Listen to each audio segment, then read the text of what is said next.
Hi, I'm Sylvia Gordon. And I'm Rebecca Gordon. And we're going to talk about these different barriers that the insurance companies have put up for people getting their prescriptions, prior authorizations. And it's really gotten difficult because a lot of times people get a prior authorization and then they switch carriers. Well, first of all, let's back up. What is the point of prior authorization? Why does it exist? The carriers want you to buy the cheapest drugs. I mean, and I've seen this on the under 65 side. My daughter's on an expensive drug. I get letter after letter after letter after letter. Try this, try this, try this. Have you thought about this? And I'm like, no. She doesn't need to be a guinea pig. This one works. I can afford it. No. On the other hand, I get it. So if you want your insurance to pay, you have to go through their hoops. You have to play. And so if this year, more than any time in the past, more drugs have prior authorization because of the $2,000 cap.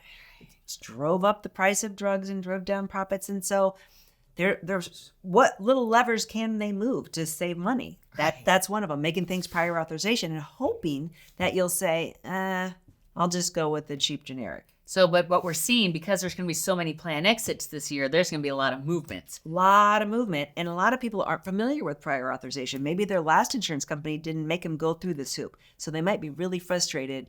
Why am I having to do this? Now, when you request prior authorization, you get a letter from that insurance company. And they'll say, hopefully, we authorize you to get this drug. It might be only for 6 months. Typically, it's for a year. It could be for longer. Okay? But that's after you've done that's after your doctor, the steps. They don't necessarily require step therapy. Everyone's different. But I asked my insurance company I want to get this expensive drug. And they finally say yes. Okay, I got it. But now I moved to Kentucky. Now what happens? I asked this insurance company X. They approved it, and it might have taken me 2 months, whatever. But now I moved to a new insurance company. You start over. But can't they look at my medical records? Can't they see what already happened? New company. You have to do it again. Yeah, that's a pain. That's important to put out.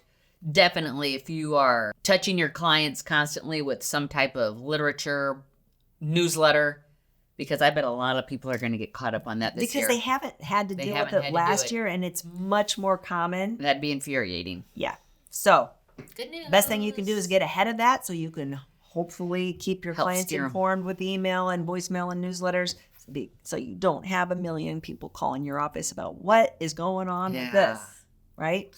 Thanks for tuning in. If you don't subscribe, please consider giving us a follow. We'd appreciate it. So I want you guys to watch this next video. It's from one of our top partners that has a fantastic Medicare lead program. So if you're currently writing Medicare, and you really want to go to that next level, their system has worked for hundreds of agents across the country, and we're bringing it to you. Watch it, let us know your questions, and this might be your next big thing. As an insurance advisor, you face many challenges getting access to the resources you need to be successful, especially if you're an independent advisor. Most advisors' needs will change as their business grows, and eventually, marketing will become your biggest hurdle to a 6-figure practice. Gordon marketing agents have access to a turnkey, proven marketing system that targets prospects approaching their initial Medicare enrollment. You can expect to be introduced to 20 to 30 new Medicare prospects a month with our program. All marketing and materials are done for you. All you need to do is show up and present to a room full of prospects. Our team creates each agent a company-branded presentation deck, marketing pieces, and a landing page that will reflect your company and branding. Each agent also gets a client-facing monthly newsletter to help support and grow their book of business. Lastly, and one of the best aspects of the program, is the ongoing coaching and mentoring sessions with successful agents in the program. If you think you're ready to start marketing for Medicare, but you don't know where to start, let us save you time and money with our proven marketing program.